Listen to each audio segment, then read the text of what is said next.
Hello, everybody. I'm Larry Ridley, and this is the NFL on EA Sports.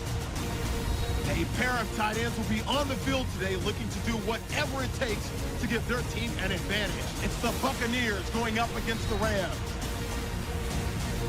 Now let's head down to Jim Nantz and Phil Simms for this Week 2 matchup.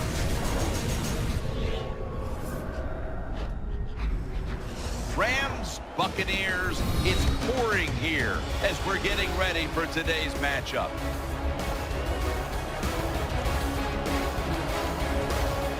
Hello, friends. Jim Nantz along with Phil Simms. And Phil, how about the weather? There's a lot of concern right there. It's a nasty day. Will it be a factor? Well, Jim, I think for the quarterbacks, it's always a little bit of a factor. When you have bad weather, you still make the same decisions, but maybe you throw the football a little more carefully. Instead of maybe throwing it 1 yard in front of the receiver, you throw it 2 yards in front of him, just in case you lose a little control of the ball. It won't turn into a turnover. So it does affect the quarterback somewhat. Herons is going to be back deep here on the opening kick. The Rams ready here for the kickoff. What's up, guys? This is Sin, and I'm back here with another Madden 15 Buccaneers franchise, and today we are in the rain taking on the St. Louis Rams. And before I get into anything, I want to say thank you for all your support that you've shown in the Carolina game. It was amazing. You guys were awesome, and keep showing that support, man. All of you Bucs fans that came by and showed your support for your Bucs, my Bucs too, our Bucs, as I like to say, our Bucs. It's a Bucs life, Bucs Nation, whatever you want to call it. I love the Bucs, you love the Bucs, so why not show your support for your Bucs here in Madden 15 for this franchise mode. But you see, Glennon goes down on right there on that play, but it's only a pinched nerve. He will be back in the game, no worries, so don't get too scared. So, just a little bit of a side note too. I know I'm terrible at the game. We're going to go through some growing pains. So bear with me, and we'll figure this out together almost. I'm taking advice from you guys in the comment section. A lot of you guys said don't throw it deep because it's interception city. I've already played 6 games, so if you're going to see that over and over again, probably throughout those first 6 games, as soon as I saw that comment, I was like, okay, so now for the rest of these games that I have to play, I have to make sure that I have to either, 1, check down to a running back, or 2, you know, throw it underneath to, you know, Mike Evans or a slot receiver. So bear with me. You're going to see mistakes, and we're going to figure this stuff out together. So if you guys see something, please let me know. I'm going to take a good look at it first, and then I'll try and correct it. So I'm not very good at the game, I'll say, considering that I haven't played a good Madden game in like 4 years. So I really didn't care for Madden 12. It kind of was man to me. Madden 13 was all glitchy. Madden 25 was just awful. I mean, it was just, I liked Madden 25 better on the PS3 and Xbox 360 than rather on the PS4. So that's just me. But hey, this is a really good Madden game. If you haven't bought it yet, go buy it. I mean, it's really fun. It takes me back to those days where I really enjoyed playing Madden as a kid. And I'm glad to see that they've actually taken the presentation almost like you were watching it on Sunday. So, I mean, last year's Madden, it kind of gave you a different feel. I like the presentation in Madden. It's always great. And, you know, they keep doing their great things on there. But some of the gameplay flaws are kind of annoying. Like the fact that I can't throw it deep on this one. Like, I have 2 tall receivers. I have Vincent Jackson and Mike Evans. And I know I'm not using them correctly. But when you can't really you really don't have a deep threat or a red zone threat that you can just throw it over the top with a 6'5" receiver, I mean, we're going to have problems. So I really had to adjust my game a little bit. And not to mention the fact that, you know, me playing NCAA so much, you know, I get a lot of that carried over from NCAA to Madden. I get that same mindset, like, okay, I got this play locked down. I know some certain plays work from NCAA to Madden. And I get that mindset. And some of those plays do work. Like, trust me, I know some of these plays work. It's just that they aren't as effective in Madden as they are in NCAA. So, be patient. That's all I can say. Be patient. It's going to be a struggle for the first 6 games. I've already played 6 of the games. I'm not going to say how I did, but let's just say we've had our struggles and we've had our ups and downs for real. So we're going to see how we can take care of St. Louis today. As you see, Jared Cook breaks a couple of tackles deep downfield. Poor tackling on the Bucs' part. And Jared Cook takes that all the way to the house. And it is now 10-3 St. Louis. 4:31 left in the second quarter here. Here's Mike Glennon in the shotgun with the muscle hamster in the backfield right beside him. Glennon dropping back, and he gets dropped. And the St. Louis Rams defensive line has got to be the best I've ever played against, because they get to the quarterback so fast. And not to mention the fact that my offensive line is extremely young and extremely bad in this game. They're not bad in real life. No, that's just they're bad in the game. So I really have to get rid of the ball quicker, try and find some schemes that'll work for me. So it's like I said, all growing pains, So please bear with me.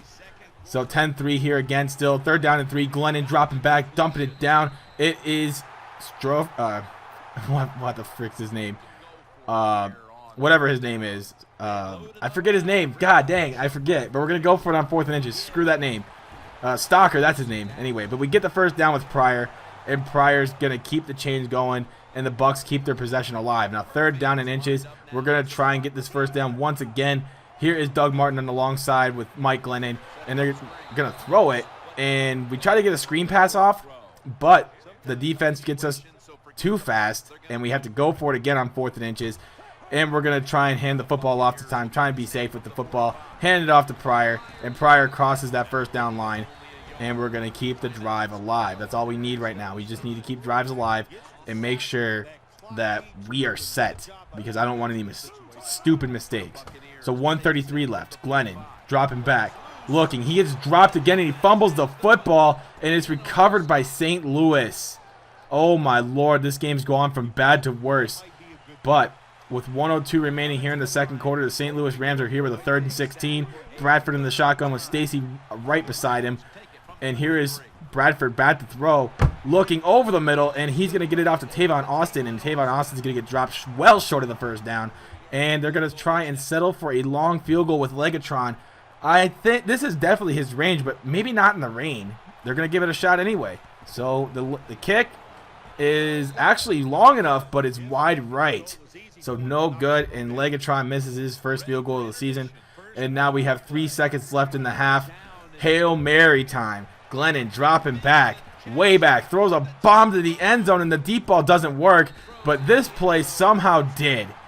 Vincent Jackson comes down with it, and now we have a tie game at 10. Here we go. That was a great play to end the half. We have some momentum now here on 3rd and inches. Single back formation with Stacy in the backfield. Handed off to Stacy, and he's getting that first down easily. Too easy for Zach Stacy. He's a good back. And now Trey Mason in the ballgame, the rookie from Auburn, playing running back for the St. Louis Rams. There's a play action, and it's going to be a dump off to the fullback, and they're going to get some big yardage out of that play, as that was just terrible defense. No one was covering the fullback, and we end up paying for it. So here is Bradford again, all alone in the shotgun. 3:45 left in the third. Still a tie game at 10. Here's Bradford over the middle. It is Tavon Austin. He gets dropped inside the red zone down to the 17-yard line, and now down to the 14-yard line. Here we go. 2nd and 7. In the shotgun with Bradford is Stacy. And here is Bradford dropping back, looking for that screen pass. He gets it off to Stacy, and Stacy has nothing but daylight, or actually probably nothing but raindrops in his face. And he gets the touchdown. It is now 17-10 St. Louis. St. Louis has always been a team that I really did not like as a kid, especially when it came to early in my childhood, back when the Buccaneers were a really good defensive team with Warren Sapp, Derek Brooks, John Lynch. The 99 team especially, when we faced the Rams in the NFC Championship, we had Sean King as our quarterback. I remember it like it was yesterday. It was just very vivid in my mind. But that catch that Bert Emanuel had, and they called it incomplete, and they looked at it for several minutes. It took like almost I can't remember how long it took. It took forever. And they still called it incomplete, which was the right call.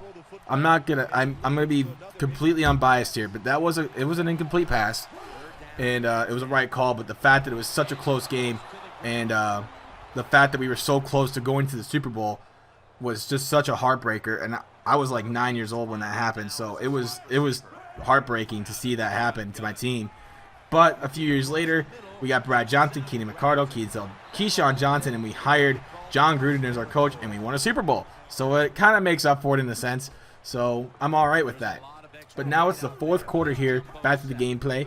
And now we're going to hand it off to the muscle hamster. And the muscle hamster pushing his way forward for a first down. 11 carries, 45 yards for the muscle hamster. Not getting many carries, but when he does get the ball, like I said, he does work. So, here we go again. Off to the muscle hamster. And the muscle hamster has a chance to take this all the way. And he's down at the 1. Oh, my good. Great. Oh, that was a great run by Doug Martin. Doug Martin. Teach him how to Dougie. Anyway, ball at the 1-yard line. Handoff Pryor. Touchdown Bucks. It's now tied at 17. Here we go. This is a great finish once again. 3:39 left in the game. Bradford in the shotgun with Trey Mason there in the backfield with him. And he gets the first down. Trey Mason down inside the 31-yard line. And now they're trying to take the lead once again. Bradford in the shotgun in 2nd and 10. All alone. Bradford looking over the ref's right side. It is Cook again. And Cook has just been killing my defense all game long. And now they're inside the 5. So Bradford here on a 3rd and goal. Stacy on the right side of him. And let's see what he can do. Bradford trying to draw us off sides. Not going to work. So Bradford looking to the right side. And it's almost left side. And it's almost intercepted by Jenkins. And they're going to have to settle for a field goal with 2:14 left in the game. The kick from the Legatron is easy money. So it's 20-17. 2:11 left. And now with 2:06 left on 2nd and 10, Glennon alone in the shotgun, trying to get his team in field goal range. Glennon dropping back, and it's intercepted. I knew it. As soon as I threw that ball, I'm like, oh my God, that's picked off. I knew I made a mistake as soon as I let the ball go, and I ended up paying for it. So I was really hoping he was going to drop that interception, but he didn't. So we're just going to have to hope to make another stop for, hopefully make them settle for a field goal. But Zach Stacy does not let that happen at all. And that is the nail in the coffin, guys. The Bucks are now 1-1 in the season, and the next week's game is against the Atlanta Falcons. And they're a pretty good team as well. They got a full healthy team now, so we expect a great game out of them. So we ended up 1-1 in the season. I mean, I was upset when we lost this game. We had a really good chance to, get in field goal range, but Glennon just threw a late pick, and it ended up costing us the game. So it happens. But thank you guys so much for watching this video. If you liked the video, please drop a like. And make sure you subscribe for more Tampa Bay Buccaneers franchise coming soon, probably tomorrow. So thank you guys again. But until next time, my name is Sin with Vengeance, and I am out. Peace.